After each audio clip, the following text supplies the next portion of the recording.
They laughed while shaving her hair, and that silence began counting down to a trial they were never prepared for. The holding room sat beneath the precinct like a sealed container, cut off from daylight and consequence. Fluorescent lights buzzing overhead and bleaching the walls into a colorless gray that made everyone inside look slightly unreal, like figures trapped in a paused frame. In the center of the room, bolted to the floor, was a metal chair, cold and narrow, designed for compliance, and that was where she sat, wrists cuffed in front of her, shoulders squared despite the weight pressing down from every angle. Her jumpsuit was oversized and institutional, meant to erase shape, history, identity, yet even like that she sat upright, breathing slow, eyes forward. She did not cry. She did not beg, and for reasons none of them could fully explain, that unsettled them. 6 officers formed a loose circle around her, not tactical, not procedural, because this wasn't an arrest anymore. It was a pause between jokes. One leaned against a counter scrolling on his phone, another rocked gently on his heels chewing gum. Someone snorted under their breath, sharp and careless, and a phone slid out of a pocket, screen glowing to life. Then another, and the room shifted. Not physically, but socially. No longer a holding room, but a stage.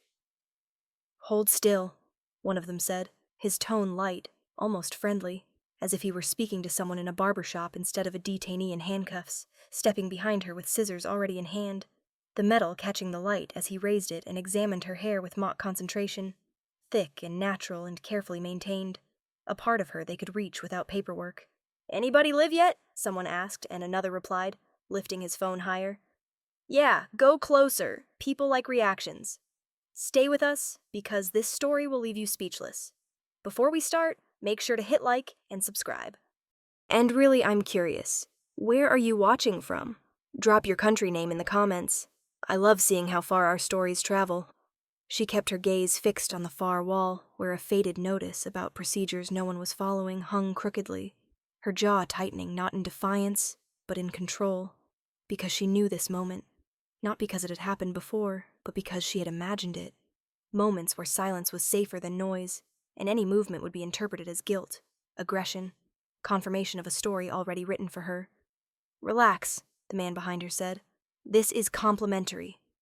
And the first cut landed with a soft, dry sound. Not loud, not dramatic, just the sound of scissors closing through hair, a lock falling onto the concrete floor and curling slightly before settling near her boot. For a split second, the room went quiet. Then the laughter came, comfortable and earned, they thought. Someone clapping once, someone else shaking their head like they were watching a reality show clip unfold exactly as expected. "Look at her," a voice said. "Still nothing." And another replied, "Stone cold. Or just slow." More hair fell piece by piece, her reflection disappearing from memory as her scalp felt exposed, and the air colder where it touched skin that had always been covered. And she closed her eyes briefly, not to escape, but to anchor herself, counting her breaths, 1, 2, steady, her pulse staying even as she refused to give them what they wanted. Phones moved closer, angles adjusted, red recording dots blinking steadily on more than one screen, because this wasn't about control anymore, but documentation, proof that they could do this, and nothing would happen because of it. "Zoom in," someone said. "That's the shot." And the scissors paused above her head in a deliberate stretch, designed to turn discomfort into performance, her feeling the weight of expectation behind her, and their certainty that she was already defeated, because in their minds she was a type, not a person, a temporary inconvenience, a story that would end right here, shared, laughed at, forgotten. If she resisted, she would be violent. If she screamed, unstable. If she stayed silent, complicit. And the trap was perfect because every option led to the same conclusion. Their conclusion. In the corner of the room, a younger officer stood slightly apart with a notepad pressed to her chest, not filming, not smiling, her eyes moving between the scissors, the phones, the woman in the chair, something tightening in her expression, a question forming and dissolving at the same time. But she didn't speak, because in this room, hesitation was dangerous. "Almost done," the man behind her said, already bored. "She's tougher than she looks." And the scissors closed again, more hair sliding down her shoulders to collect on the floor like discarded evidence. No one picking it up, no one treating it like anything more than waste, because to them this was cleanup and entertainment, and a reminder of who held power in rooms like this. She opened her eyes and let them move slowly across the circle, not pleading, not accusing, observing and memorizing faces and badges, the way one officer avoided her gaze, the way another leaned forward to make sure the camera caught everything, and she didn't yet know how this moment would end, but she knew it would not be the last time these faces mattered. "Done," the man said finally, stepping back to admire his work. "Looks better." And phones lowered, laughter faded as attention drifted elsewhere, messages sent, clips uploaded, the moment archived as a joke and someone's evening entertainment. No apologies offered or expected, because in their world this wasn't cruelty but routine. She remained seated, cuffed, hair gone, head exposed beneath the unforgiving light, and the room felt different now. Quieter, not because anyone felt guilty, but because something intangible had shifted, the kind of shift people only recognize later, when they replay moments in their minds and realize they missed the beginning of the end. No one noticed the way her shoulders settled not in defeat, but in resolve. No one understood that the silence they were so comfortable with was not empty, but full of memory and intention, and a future none of them had imagined. The trap they thought they had set for her had closed, not around her body, but around their certainty, and as they walked away joking and already forgetting, the countdown they never heard continued quietly in the background, one moment closer to a courtroom where laughter would no longer protect them. The silence followed her long after the door closed, settling into her bones the way cold does when it has nowhere to go. In the holding cell that came after, smaller and dimmer, she finally allowed herself to breathe a little deeper, not because the danger had passed, but because the performance was over and there was no one left to entertain. The bench was concrete, the walls scarred with old marks and names scratched by people who had once believed they would be remembered here. She leaned back and stared at the ceiling, feeling the unfamiliar brush of air against her scalp, a constant reminder that something had been taken, not for procedure, but for pleasure. She reached up instinctively, stopping herself when the cuffs tightened, and instead pressed her palms together, grounding herself in the pressure. This was not the first thing she had lost, she reminded herself, and it would not be the last. Long before this room, long before the scissors and the laughter, she had learned how to survive quietly. She thought of her kitchen at home, small and cluttered, the hum of the refrigerator at night, the way her daughter used to fall asleep at the table, waiting for her to finish reading case notes she pretended were just work papers. She thought of her mother's hands, always busy, always steady, braiding her hair when she was young, and telling her that hair carried stories, that it held memory, that people who tried to take it were really trying to take more than that. Her mother had said it with a tired smile, the kind that comes from knowing the world too well, and she had listened without fully understanding then, storing the words away like something she might need later. She understood now. The charges that brought her here were thin and sloppy, the kind meant to inconvenience rather than convict, and she knew exactly why they had been written that way. She had been in the room when it happened, months ago, when a city contract was discussed and a name was pushed forward without scrutiny, when she asked one careful question too many and felt the temperature change, the subtle shift from professional tolerance to quiet resentment. After that came the traffic stop, the search, the accusation that didn't quite fit but didn't need to, because the system didn't require elegance to function, only momentum. In the cell, she closed her eyes and let the past unfold, not as pain, but as context. The years she spent studying law at night while working during the day, the scholarship she earned, and the internship she lost when funding disappeared. The decision to step back from the courtroom when her daughter was born sick and needed more time than she could give if she kept pushing forward. She remembered the promise she made to herself then, that stepping back did not mean stepping away forever, that knowledge did not expire just because the world stopped asking for it. The stakes were never abstract for her. They were measured in prescriptions, rent notices, school forms signed late at night, the quiet fear of what would happen if she failed again. This was not about pride, she knew. It was about continuity, about ensuring that the line did not end with her. The door to the cell opened briefly, and the younger officer from earlier appeared, clipboard tucked under her arm, eyes careful. She hesitated just for a second, then slid a bottle of water through the slot without a word. Their eyes met, and in that brief exchange there was no pity, only recognition, a silent acknowledgement that what had happened mattered even if no one else said it did. The officer lingered a moment longer than necessary, then turned away, her footsteps receding down the hall like a thought that refused to fully form. Alone again, she unscrewed the bottle cap with difficulty and drank slowly, letting the cold water settle her nerves. She wondered how many people would see the video, how many would laugh without knowing her name, how many would assume the ending before it arrived. She had learned long ago that survival sometimes meant letting the world underestimate you, letting them believe the story they preferred, because correcting it too early only made the correction impossible later. She thought of the notebook she kept hidden in a drawer at home, filled with margins and citations, a habit she never broke even when she stopped practicing publicly, and she smiled faintly at the irony that, while they were busy documenting her humiliation, they had missed the fact that she was documenting them in her mind with far greater precision. The cell light flickered, steady again, and she straightened, feeling resolve replace the dull ache left by fear. This was not the end of something, she realized, but the beginning of a process she understood intimately, one that unfolded slowly and demanded patience more than outrage. She would not scream. She would not demand apologies that would never come. She would do what she had always done best, and let the truth take its time.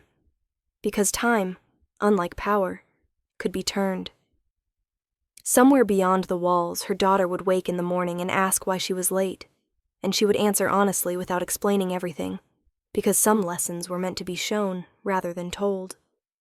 The officer's quiet gesture echoed in her thoughts, a reminder that witnesses did not always announce themselves, that sometimes they watched and remembered, and that memory had weight when the moment arrived to use it.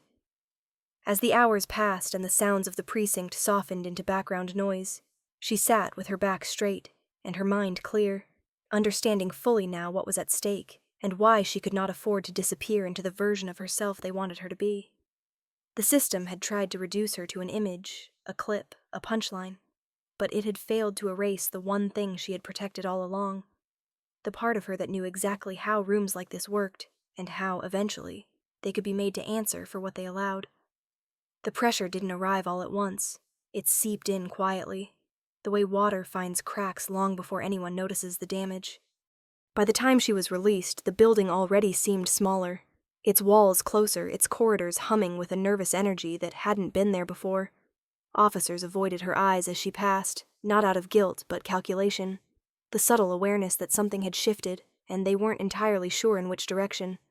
Outside, the air felt too open, too exposed against her bare scalp, and she pulled her collar up instinctively, aware that the humiliation was no longer contained within concrete walls, but moving with her into the world. The video had begun to circulate before she reached the sidewalk. She could feel it in the way people stared a fraction too long, in the sudden silence that followed her steps, in the way a man across the street lifted his phone and then pretended not to. The arena was forming, expanding beyond the precinct, drawing in strangers who didn't know her, but felt entitled to judge her. Social feeds lit up with clipped footage and half-formed opinions, captions written with certainty by people who had never been in that room, who believed the camera told the whole story because it was easier than asking why it existed in the first place. At home, she locked the door behind her and stood still, listening to the echo of the latch, grounding herself before allowing the weight of it all to settle. Her daughter's backpack lay by the couch, shoes kicked off in the familiar chaos of a hurried morning, and the normalcy of it nearly broke her resolve. She knelt and pressed her forehead briefly to the cushion, letting the image of that room recede just enough for her to think clearly. This was the moment she had always known would come in one form or another, the moment when silence would no longer protect her, and choosing nothing would mean losing everything. Over the next days, the attention sharpened, the narrative narrowing into something dangerously simple. Commentators speculated, officers gave careful statements, and the department framed the incident as a misunderstanding, blown out of proportion by selective footage. Each word tightened the walls of the arena, boxing her in with assumptions she hadn't been allowed to contest. Friends called with concern wrapped in caution, advising patience, suggesting she wait for things to cool down, reminding her how systems responded when challenged directly. She listened, thanked them, and then sat alone at her table late into the night, reviewing what she remembered with the same discipline she once applied to case law, cataloging moments, noting inconsistencies, tracing lines others assumed were invisible. The choice before her became painfully clear. Step forward into scrutiny and risk being dismantled in public, or stay quiet and allow the story to harden without her voice, sealing her into a version of herself she could never escape. In the middle of the week, a notice arrived requesting her presence at a preliminary review, its language polite and procedural, its implication unmistakable. This was no longer about the arrest. It was about control, about deciding who would define the terms of what came next. She read the letter twice, then folded it carefully and placed it beside her old notebook, the one she had never thrown away. As she turned its pages, familiar handwriting stared back at her, notes on ethics and due process, reminders of why she had chosen this path long before it chose her. Her phone buzzed with another message, another clip shared, another opinion offered as fact, and she felt the weight of the crowd pressing closer, demanding a performance she had not agreed to give. That night, she dreamed of her mother's voice, calm and steady, telling her that rooms reveal themselves when someone refuses to play their assigned role, that silence is only powerful when it is chosen, not imposed. She woke before dawn with a clarity that surprised her, the kind that arrives when fear finally gives way to purpose. The following morning, as she walked into the municipal building for the review, she noticed the younger officer from the precinct standing near the entrance, posture rigid, eyes scanning the hallway. Their gazes met briefly, and something flickered there, a question unspoken, a doubt planted too deeply to ignore. It was small, almost nothing, but she saw it, recognized it for what it was, the first crack. Inside the room, officials spoke in measured tones, framing the discussion as neutral, objective, necessary. But she could feel the unspoken expectation hovering in the air, the assumption that she would accept whatever outcome was handed down, grateful for the chance to be heard at all. As they talked, she realized with sudden certainty that this was the point of no return. If she deferred now, if she softened her stance to make them comfortable, the arena would close around her permanently, and the truth she carried would be buried beneath procedure and delay. She thought of her daughter again, of the future she was trying to protect, and of the countless moments she had swallowed in dignity for the sake of survival. Survival was no longer enough. When it was her turn to speak, she didn't raise her voice or dramatize her words. She stated facts. She referenced policy. She asked precise questions that shifted the room's focus away from her and onto the actions that had been so casually dismissed. A murmur rippled through the table, subtle but unmistakable, and for the briefest moment one of the officers involved glanced down, uncertainty crossing his face before he masked it. The arena tightened then, the stakes snapping into sharp focus, and she understood that stepping forward had sealed her fate one way or another. There would be no quiet resolution, no convenient forgetting, no retreat to anonymity. The process she was invoking would demand visibility, patience, and a willingness to stand alone while the crowd watched, waiting for her to fail. As the meeting adjourned and she gathered her things, she felt the weight of that choice settle fully, heavy but solid, and she welcomed it. Imposed silence had nearly erased her once. Chosen action would not. She walked out into the corridor knowing that whatever came next would cost her something, but also knowing that disappearing had become the only unacceptable outcome. The courtroom did not announce itself with drama when she entered. It revealed itself through habit, through the soft shuffle of papers, and the low murmur of voices that assumed nothing extraordinary was about to occur. Wooden benches bore the polish of decades of waiting. The seal on the wall hung with quiet authority, and the air carried that particular stillness, found only in rooms where words were expected to decide outcomes. She walked in without ceremony, posture straight, steps measured, her hair still short and uncovered, a visible echo of a moment many in the room pretended not to recognize. A few heads turned, curiosity flickering and then fading into indifference, because no one here had been told to expect anything from her. She took her place where instructed, listening as names were read and procedures recited, the cadence familiar enough to calm her breathing. Across the room, the officers sat together, uniforms pressed, expressions carefully neutral, confidence intact, because this was a space they understood, one they believed would protect them. The performance began not with spectacle, but with routine, and that was precisely why it worked. As the proceedings moved forward, she waited, allowing the room to underestimate her, allowing the narrative to settle into the shape it preferred. When her name was finally called, she stood smoothly, hands resting lightly at her sides, and began not with emotion, but with clarity, outlining the timeline with precision, referencing dates and directives, anchoring each statement to something verifiable. At first, there were small smiles exchanged at the table, a sense that this was manageable, that procedure would carry them safely through. Then she introduced the footage, not as a weapon, but as a record, and requested that it be viewed in full, without commentary, without cuts. A pause followed. The first ripple of resistance, a brief objection raised and dismissed, and for a moment the room hesitated, unsure whether this was necessary. The screen lit up, and the sound of buzzing fluorescent lights filled the space, the laughter captured on video spilling into the courtroom with a hollowness that stripped it of humor. She stood still as it played, eyes forward, letting the images speak because they needed no framing. When the clip ended, the room did not erupt. It stalled, breath held collectively as if everyone had reached the same realization at once and did not yet know how to respond. She continued, voice steady, drawing attention to policy language that defined dignity and restraint, comparing it line by line to what had just been shown, her finger tracing the margin of a printed document as she spoke. A murmur traveled through the benches, disbelief shifting into something closer to concern, and one of the officers leaned forward as if to interrupt, then stopped, his confidence wavering for the first time. That was the micro setback, the moment when the chair signaled for her to move on, when time constraints were cited and the weight of authority pressed gently but firmly against her momentum. For a heartbeat, it seemed the performance might end there, reduced to summary, diluted by schedule.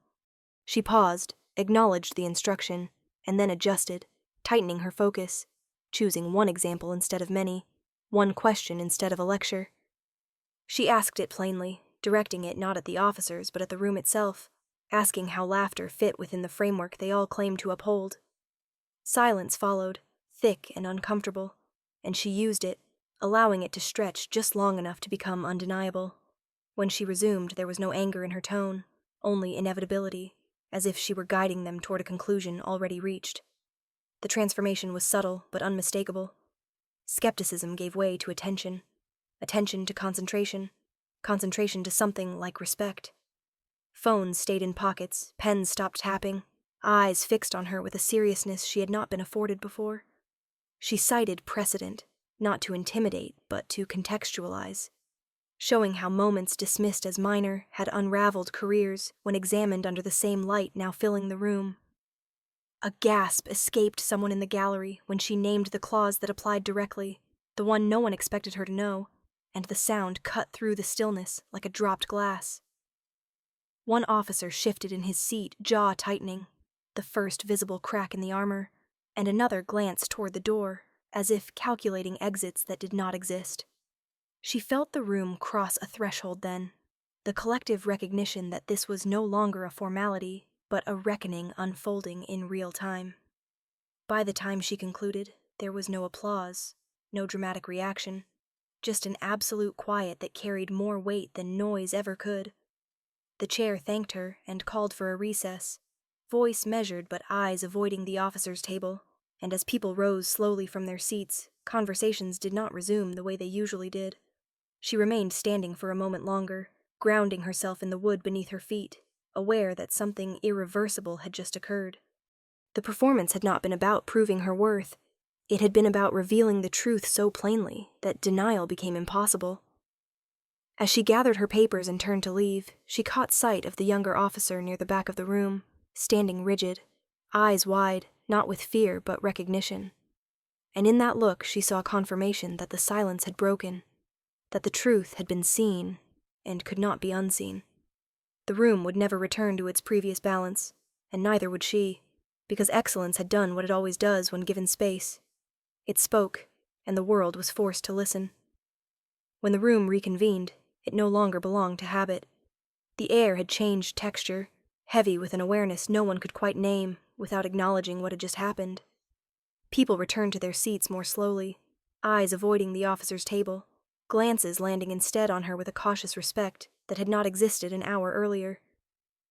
Authority, once assumed, now had to be negotiated, and that negotiation began the moment the chair resumed the session, with a tone that was noticeably restrained.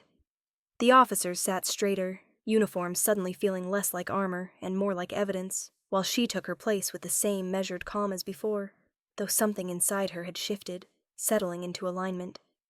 The proceedings moved forward, but the axis had rotated. Questions that once would have been perfunctory now carried weight, and answers that used to suffice now fell short. One by one, the assumptions that had protected the officers thinned, replaced by careful scrutiny, by follow-ups that refused to let phrases drift unchallenged. She did not press, did not gloat, did not need to. The room did the work for her, leaning toward truth because it had been shown a path to it. When a request was made to clarify responsibility, the chair turned not to the officers but to her, inviting her assessment with a brief nod that signaled recognition, the kind that is granted not out of kindness, but necessity. She responded plainly, anchoring her words in the same documentation she had already established, and the effect was immediate. Pens moved, heads nodded, the machinery of accountability engaging in real time. Across the aisle, one of the officers opened his mouth to object, and then closed it, realizing too late that interruption would only underscore the imbalance now working against him.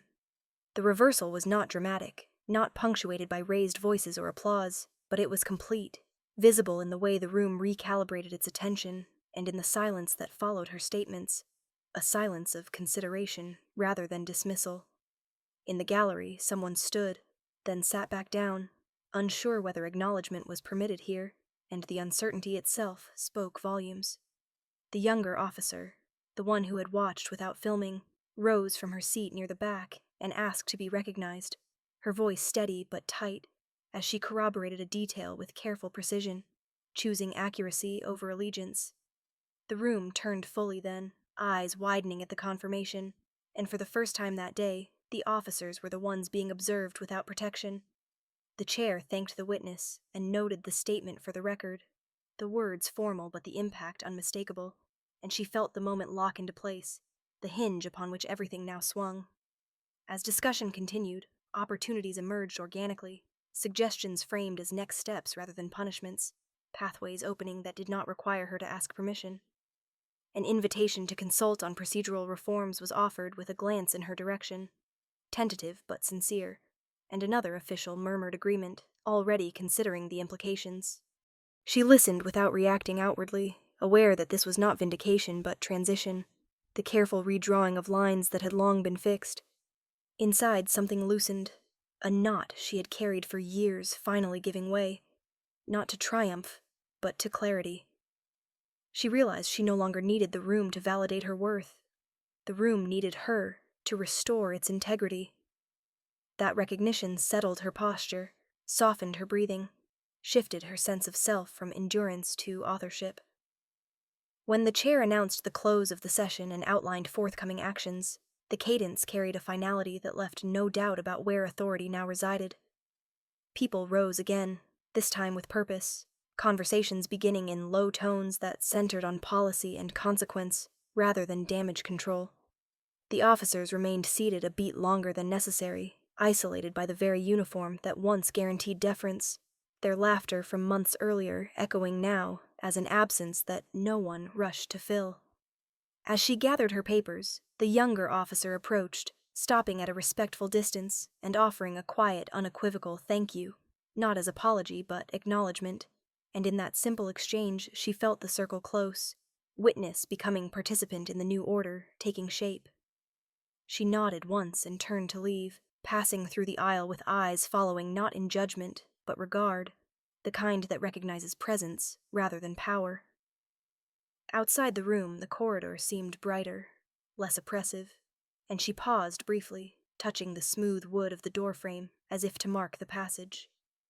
She understood then that the shift was permanent, that the cage she had been placed in had never been as strong as the belief sustaining it, and that belief had just collapsed under the weight of truth. She walked away not lighter but grounded, carrying with her a sense of ownership that did not require announcement, an internal recalibration that would guide her long after this day receded into record.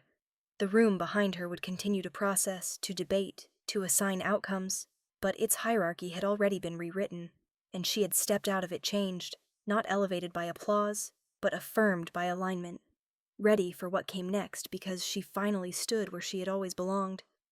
The story did not end when she left the building. It expanded, moving outward with a momentum that no single person controlled anymore. Within hours, the same video that had once circulated as a joke resurfaced in a different context, stripped of captions that laughed and reframed by silence that asked questions. Viewers watched again and noticed what they had missed the first time.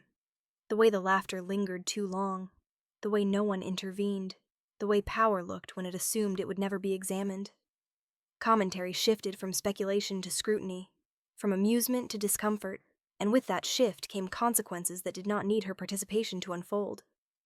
News outlets requested records, advocacy groups issued statements grounded in policy rather than outrage, and community leaders spoke about dignity not as a slogan, but as a standard. She watched none of it in real time, choosing instead to sit at her kitchen table with her daughter, helping with homework, answering questions honestly but gently, careful not to let the weight of the moment crush the small rituals that kept life intact.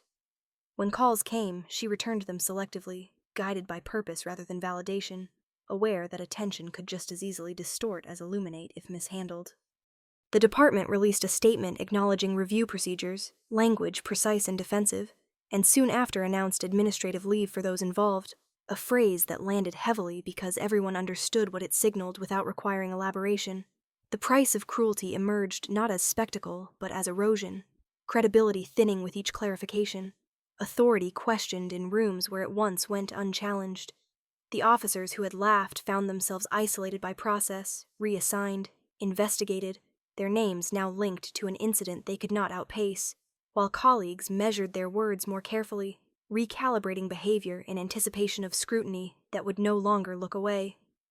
The younger officer appeared again, this time not in a holding room or gallery, but in a hallway where reform meetings were being scheduled, her role quiet but consistent, a thread of continuity that reminded everyone how change often begins, not with declarations, but with memory. Invitations arrived for her to consult, to advise, to help rebuild trust that had been spent too freely, and she accepted some while declining others, mindful that ascension without boundaries could become another trap. Each decision was weighed against the same question she had carried since the beginning. Would this protect the future she was responsible for, or merely decorate the past she refused to relive? As weeks passed, the viral attention softened into something steadier, a record rather than a flare, and in that steadiness, systems moved, policies amended, training reviewed, oversight strengthened, not because of pressure alone, but because denial had become untenable. She stepped into spaces once closed to her with a calm familiarity, not seeking to be welcomed, but prepared to work, and in doing so reclaimed the symbol that had once been used to diminish her. Where she had been told not to touch authority, she now handled it with care and competence, understanding its weight and its limits. At night, when the house was quiet, she sometimes thought of her mother's hands and the stories carried in hair, and she smiled at the symmetry of it all, how something taken to erase her had instead sharpened the outline of who she was. The internet moved on, as it always does, but the residue remained in procedures and conversations, and the unspoken knowledge that cameras were no longer shields. When asked how it felt to see those consequences, she answered simply, refusing the language of revenge, explaining that accountability was not about humiliation, but alignment, about bringing actions back into agreement with the values they claimed to serve. The courtroom, once an abstract ideal she studied from the margins, became a place she navigated with assurance, not because she had won, but because she belonged, and that belonging carried responsibilities she embraced without fanfare. In the end, the most lasting change was internal, an identity shift that settled quietly, replacing vigilance with confidence, endurance with authorship, as she recognized that excellence had never needed permission, only space. The circle closed not with applause, but with continuity, her daughter growing into a world subtly altered by a moment of truth made public, the witness continuing her work with a steadiness informed by courage, and the system, imperfect and resistant, nevertheless marked by the knowledge that silence can no longer hide what excellence reveals when the world is finally forced to see it.